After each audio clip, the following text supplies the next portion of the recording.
बोलिए द्वारकाधीश भगवान की जय हो। आज का प्रसंग है भक्ति के सागर भगवत भक्त महान अलौकिक महाकवि श्री सूरदास जी की महिमा का वर्णन। श्री सूरदास जी नेत्रहीन होते हुए भी अपनी दिव्य दृष्टि से प्रभु के दर्शन किया करते थे और किस प्रकार भूत भविष्य की बातें बता दिया करते थे। किस प्रकार श्री सूरदास जी का यश दूर दूर तक फैल गया, यही प्रसंग सुनाने जा रहे हैं। आशा करते हैं आप इसे अवश्य ही पसंद करेंगे।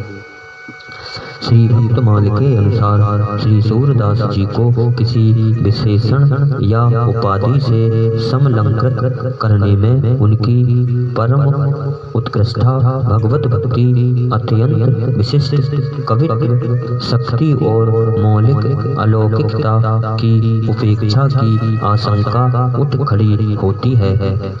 सूरदास जी पूर्ण भगवत भक्त थे, अलौकिक कवि थे, महामानव थे। महाप्रभु श्री वल्लभाचार्य जी के शब्दों में वे भक्ति के सागर और श्री गोसाई विठलनाथ जी की सम्मति में वे पुष्टि मार्ग के जहाज थे। उनका सूर सागर काव्य अमृत का असीम सागर है। श्री सूरदास जी का सूर सागर काव्य अमृत का असीम सागर है। वे महात्यागी, अनुपम विरागी और परम प्रेमी भक्त थे। भगवान की लीला ही उनकी अपार अचल और अक्षुण्ण संपत्ति थी। दिल्ली से थोड़ी दूर पर सीही गांव में एक निर्धन ब्राह्मण के घर संवत 1535 ईस्वी में वैशाख शुक्ल पंचमी को धरती पर एक दिव्य ज्योति बालक सूरदास के रूप में उतरी।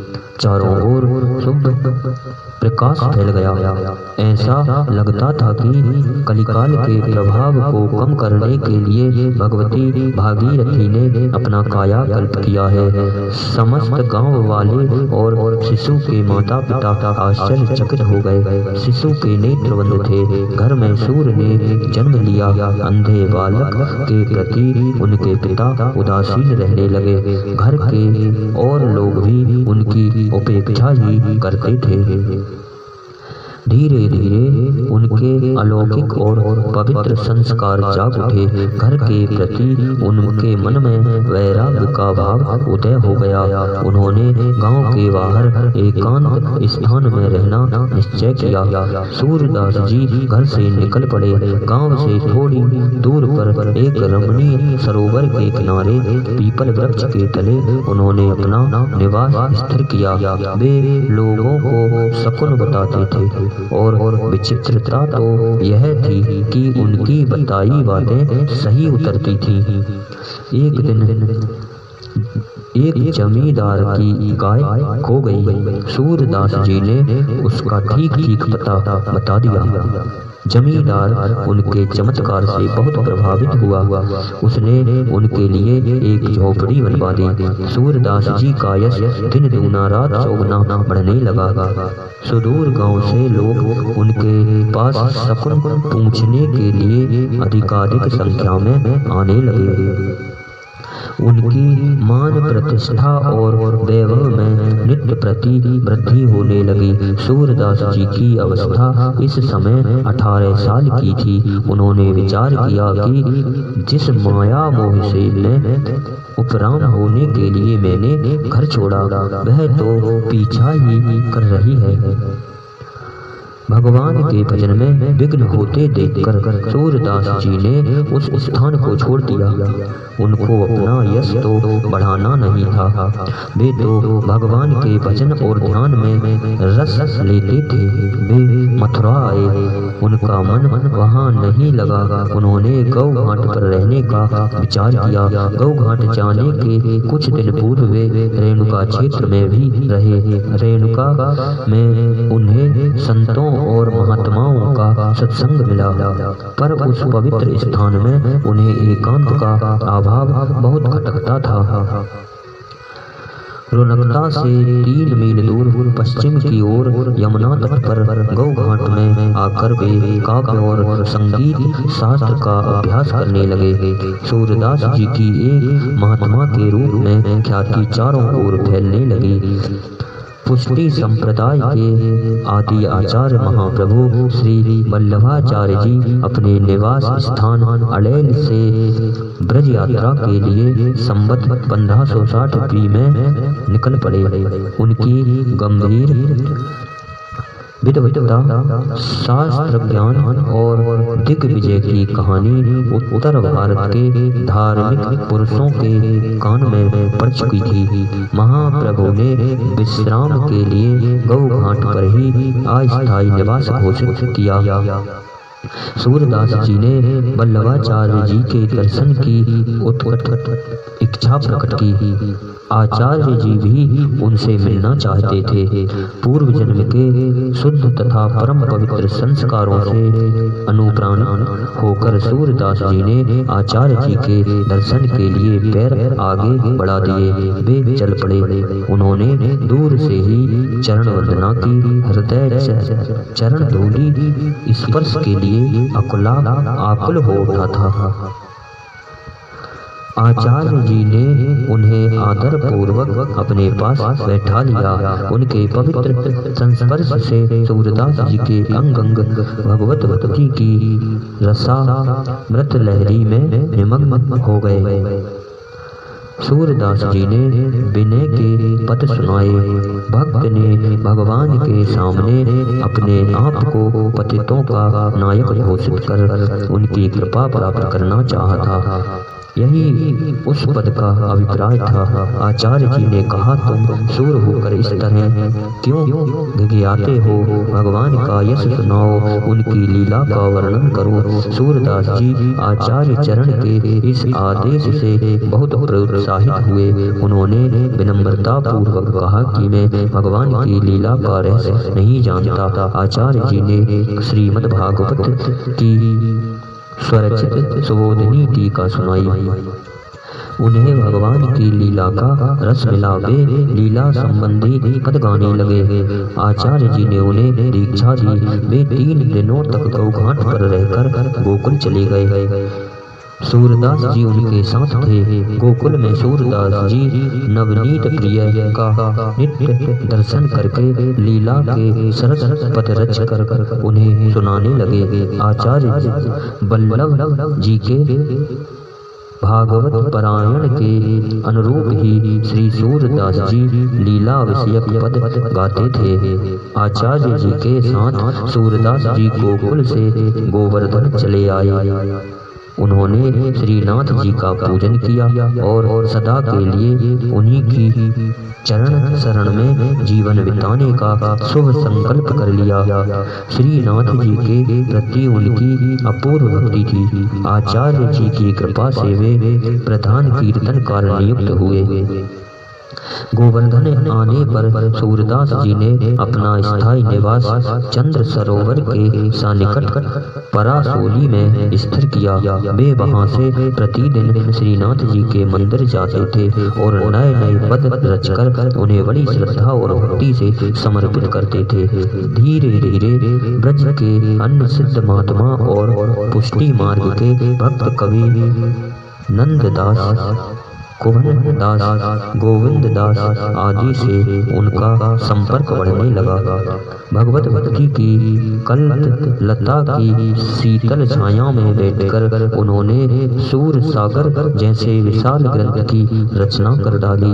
आचार्य वल्लभ के लीला प्रवेश के बाद गोसाई विट्ठल जी ने अष्टछाप की स्थापना की, जिसमें वे प्रमुख कवि घोषित हुए। कभी कभी परासोली से वे नवनीत प्रिय के दर्शन के लिए गोकुल भी जाया करते थे।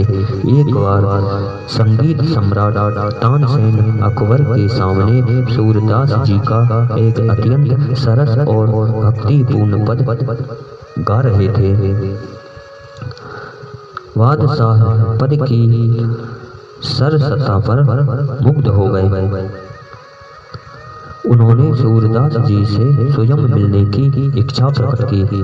उस समय आवश्यक राजकार्य से मथुरा भी जाना था और वे तानसेन के साथ सूरदास जी से संवत 1623 में मिले।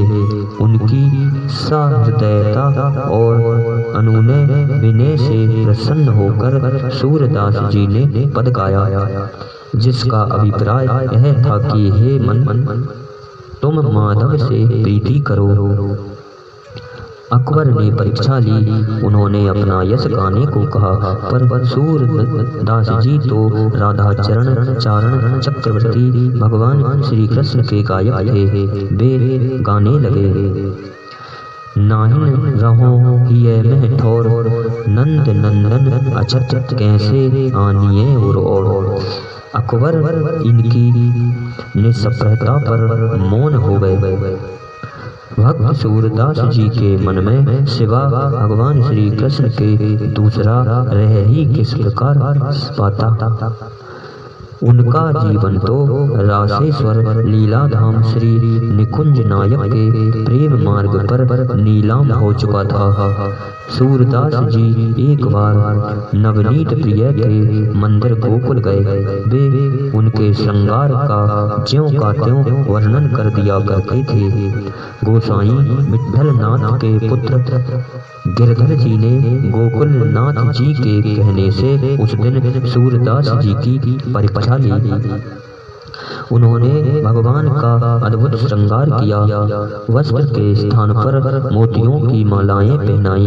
सूरदास जी ने श्रृंगार का अपने दिव्य चक्षुओं से देखकर वर्णन किया और सूरदास जी गाने लगे, देखेरी हरि नंगम नंगा, जलसुत भूषण अंग विराजत, वसनहीन छवि उठत तरंगा, अंग अंग प्रति अमित माधुरी, निरख लजित रत कोट अनंगा, किलकत दधि सुत मुखले मन भरे, सूर हसत ब्रज जुगतिन संगा।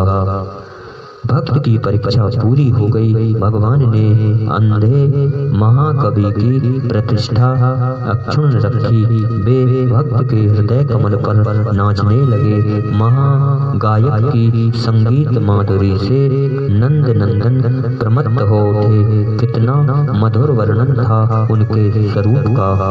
सूरदास जी त्यागी, व्रत और प्रेमी भक्त थे। श्री वल्लभाचार्य जी के सिद्धांतों के पूर्ण ज्ञाता थे। उनकी मानसिक भगवत सेवा सिद्ध थी। वे महाभागवत थे। उन्होंने अपने उपास्य श्री राधा रानी और भगवान श्री कृष्ण जी के यश का वर्णन किया। गोपी प्रेम की ध्वजा हिंदी काव्य साहित्य में फहराने में वे अग्रगण्य स्वीकार किए जाते हैं। उन्होंने 85 साल की अवस्था में गोलोक प्राप्त किया। एक दिन अंतिम समय निकट जानकर सूरदास जी श्रीनाथ जी की केवल मंगला आरती में गए। वे नित्य श्रीनाथ जी की प्रत्येक झांकी में जाते थे।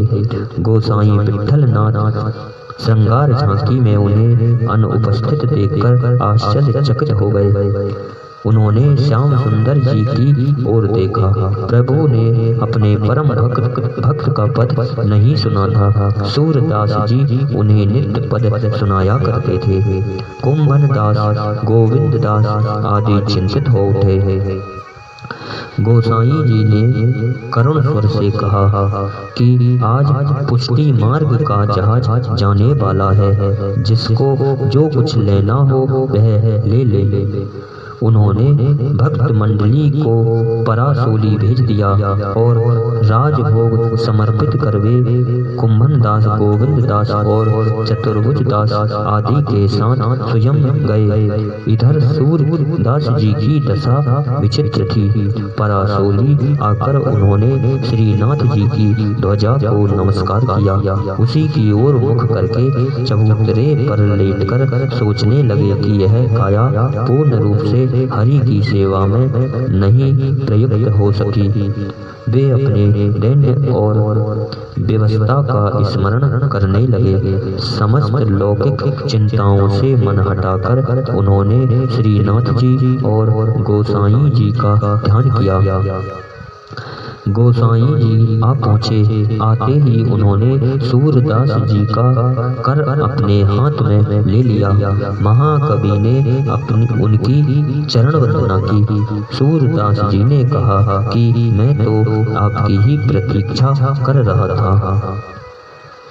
और वे पद गाने लगे। खंजन नैन रूप रसमाते, अतिशय चार चपल अन्यारे, पल पिंजरा ना समाते। चल चल जात निकट सबनन के, उलट पलट ताटंक फांदते। सूरदास अंजन गुण अटके, नतर अवहीं उड़ जाते। अंत में उनका ध्यान युगल स्वरूप श्री राधा मनमोहन में लगा हुआ था।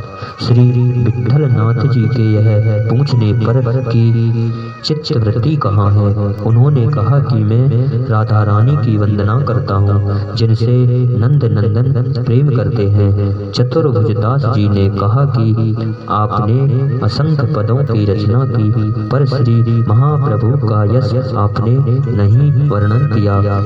श्री सूरदास जी की गुरु निष्ठा बोल उठी कि मैं तो उन्हें साक्षात भगवान का रूप समझता हूँ। गुरु और भगवान में तनिक भी अंतर नहीं है।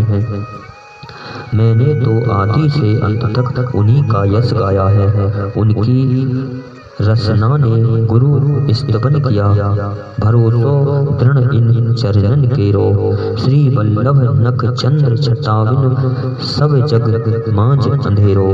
साधन नाही और या कली में, जासो होय निबेरो। सूर कहा कहे द्वैत अंधारो, बिना मोल को चेरो।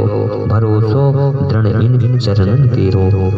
चतुर्भुज दास की विशेष प्रार्थना पर उन्होंने उपस्थित भगवतियों को पुष्टि मार्ग के मुख्य सिद्धांत संक्षेप में सुनाए। उन्होंने कहा कि गोपी जनों के भाव से भावित भगवान के भजन से पुष्टि मार्ग के रस का अनुभव होता है। इस मार्ग में केवल प्रेम की ही मर्यादा है। सूरदास जी ने श्री राधा कृष्ण जी की रसमयी छवि का ध्यान किया और वे सदा के लिए ध्यानस्थ हो गए। इन्हीं शब्दों के साथ बोलिए द्वारकाधीश भगवान की जय।